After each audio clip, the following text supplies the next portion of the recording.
And this poster is worth 1,000 words. We must move with incredible urgency to mitigate the damage that this administration has done to the U.S.-India partnership. Donald Trump इस वक्त बहुत मुश्किलात का सामना कर रहा है। सबने ट्रंप का विरोध किया। मोदी और पुतिन की तस्वीरें दिखाई, हम सिर्फ अपना नुकसान कर रहे हैं, ये कहा सिडनी ने।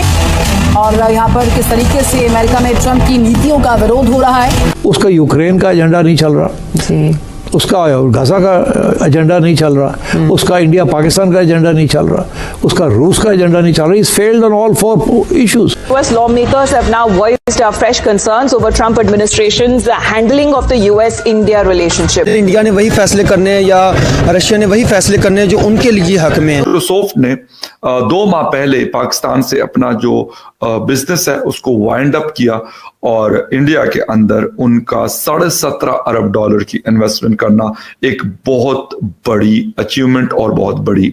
Seeing that the army chief is consolidating power, reforming the constitution, so there's big questions about the state of affairs of Pakistan today. 78 years में पाकिस्तान की कोई भी गवर्नमेंट जो है उसने 5 years जो है वो पूरे नहीं किए, कोई भी प्राइम मिनिस्टर जो head of the state government जो है उसने पूरे नहीं किया। इसमें अगर इंडिया को देखा जाए तो इंडिया एक दुनिया की बड़ी जमहूरियत। If we look at Pakistan's history since partition, every single prime minister has been sent to prison. This country is slipping into।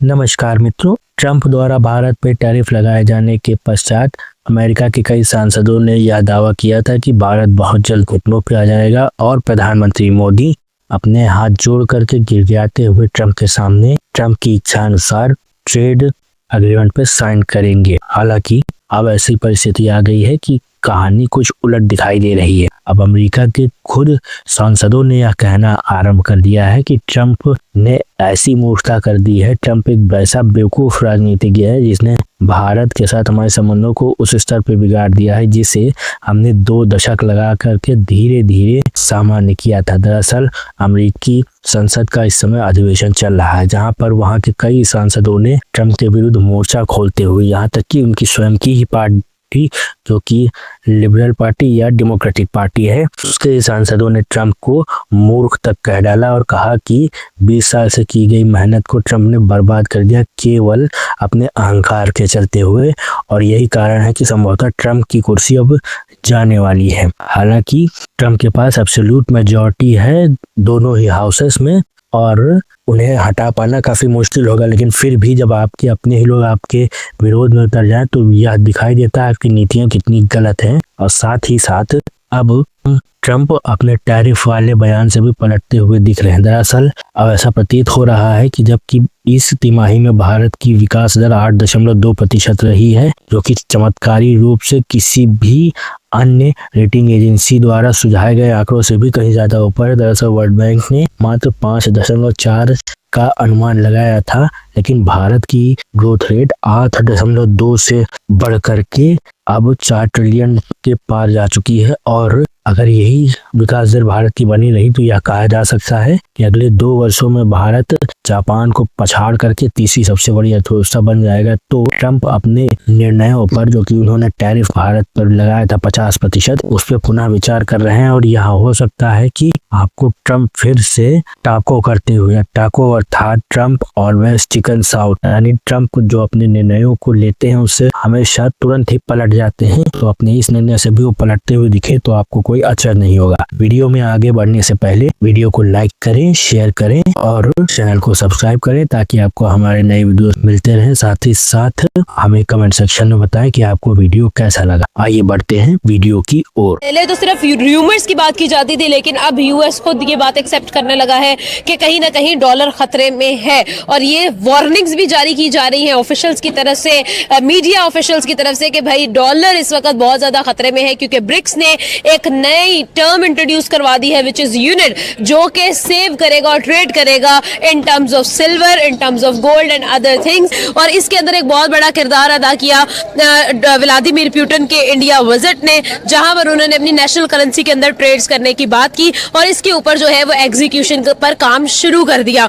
BRICS की तरफ से बहुत ज्यादा जो है वो इस चीज को पब्लिकली एक्सेप्ट किया गया कि हम लोग डॉलर की सुपरमेसी को नहीं मानते हैं, और वो अपनी करेंसी इंट्रोड्यूस करवाने की तरफ बहुत ज्यादा जो है वो राग़िब रहे। रशिया इसके अंदर बहुत एक्टिवली इन्वॉल्व रहा, चाइना भी इसका एक बहुत बड़ा पार्ट है, और साथ ही साथ अगर इंडिया की बात करें तो अल्टीमेटली इंडिया भी इस दौड़ में शामिल है। इसके साथ अगर बात की जाए तो पहले तो ये सिर्फ बाहर बातें होती थी, अब इनसाइड अमेरिका ये बातें होना शुरू हो गई हैं। एक जर्नलिस्ट रॉबर्ट कियोस्की की तरफ से एक ट्वीट आता है जिसमें वो कहते हैं जी कि डॉलर इज इन डेंजर। आपका इसके बारे में क्या ओपिनियन है? आपको क्या लगता है, क्या वाकई में ऐसा है? क्या वाकई में ब्रिक्स एक कुछ ऐसा कर रहा है जो कि वाकई में अमेरिका को खटक रहा है, और अमेरिका को भी ये लग रहा है कि डॉलर जो है वो इस वक्त खतरे में, या फिर कोई और सिचुएशन है? हाल ये है कि भाई इंडिया एंड रशिया ने जो ट्रेड के रिसेंट जो कॉन्ट्रैक्ट साइन किए हैं, वो कॉन्ट्रैक्ट्स जो थे वो ultimately they were in their national currency. Vladimir Putin ने इंडिया का विजिट किया और वहां पर जितने भी कॉन्ट्रैक्ट साइन हुए उन्होंने कहा कि हम एक्सचेंज ऑफ करेंसी जो है वो अपनी नेशनल करेंसी में करेंगे।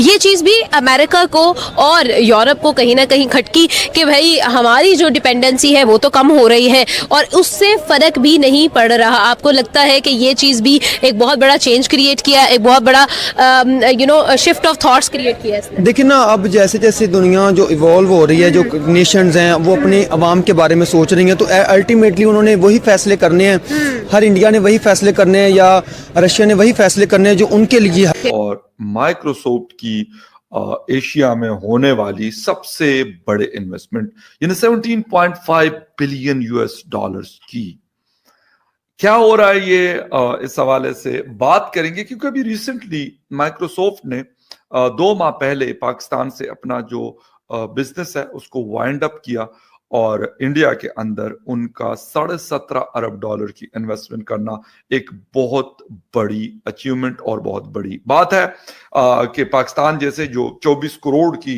पॉपुलेशन रखता है, लेकिन वहां पे उन्होंने बिजनेस नहीं जारी रखा, लेकिन इंडिया में उसको मजीद एक्सपेंड किया है। इसके साथ साथ अमेजोन भी अनाउंस कर चुका है $35 बिलियन नेक्स्ट 5 इयर्स में, उस पर भी बात करेंगे। लेकिन शुरू करेंगे इस हवाले से जो माइक्रोसॉफ्ट कर रहा है, और क्या हुआ, नरेंद्र मोदी साहब से उनकी मुलाकात हुई माइक्रोसॉफ्ट के सीईओ की, और क्या वो बोले, सत्या नडेला साहब जो हैं उन्होंने क्या कहा।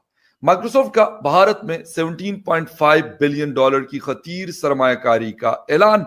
आलमी टेक्नोलॉजी कंपनी माइक्रोसॉफ्ट ने भारत की मसनूई ज़हानत यानी आर्टिफिशियल इंटेलिजेंस इंफ्रास्ट्रक्चर की तामीर में मदद के लिए $17.5 बिलियन की सरमायाकारी के मंसूबे का ऐलान किया है। गैर मुल्की खबर रसा इदारे AFP की रिपोर्ट के मुताबिक CEO सत्या नडेला के मुताबिक ये कंपनी की एशिया में अब तक की सबसे बड़ी इन्वेस्टमेंट है। इस साल कई आलमी कारपोरेशंस ने जनूबी एशिया यानी साउथ एशिया मुल्क भारत में बड़ी सरमायाकारियां करने का ऐलान किया, जहां साल के अख्ताम तक इंटरनेट यूज करने वालों की जो तादाद है वो पहुंच जाएगी 900 मिलियन यानी 90 करोड़ लोग जो हैं वो इंटरनेट इस्तेमाल कर रहे होंगे इंडिया में। अच्छा, अब आते हैं, अगर हम बात करते हैं, सत्या नडेला साहब ने एक्स पर अपने बयान में कहा कि मुल्क के अहदाफ की तकमील के लिए माइक्रोसॉफ्ट $17.5 बिलियन की एशिया में अब तक की सबसे बड़ी सरमायाकारी का अहद करती है, ताकि भारत के AI फर्स्ट मुस्तकबिल के लिए दरकार इंफ्रास्ट्रक्चर, महारतें और खुद मुख्तार सलाहियतें तामीर की जा सके। सत्या नडेला ने यह ऐलान नई दिल्ली में भारतीय वज़ीर आज़म नरेंद्र मोदी से मुलाकात के बाद सोशल मीडिया पर किया, और भारत में मसनूई ज़हानत के मौके पर हौसला अफजा गुफ्तगू पर वज़ीर आज़म का शुक्रिया अदा किया। अच्छा, माइक्रोसॉफ्ट ने एक बयान में कहा कि यह सरमायाकारी 4 बरसों पर मुहित होगी। बयान के मुताबिक आने वाली दहाई में माइक्रोसॉफ्ट और भारत मिलकर ऐसे नए स्टैंडर्ड्स कायम करने के लिए तैयार हैं जो मुल्क को डिजिटल पब्लिक इंफ्रास्ट्रक्चर से AI पब्लिक इंफ्रास्ट्रक्चर के दौर में ले जाएंगे। कंपनी ने बताया कि इस सरमायाकारी का एक बड़ा हदफ महफूज, खुद मुख्तार, तैयार हाइपर स्केल इंफ्रास्ट्रक्चर की तामीर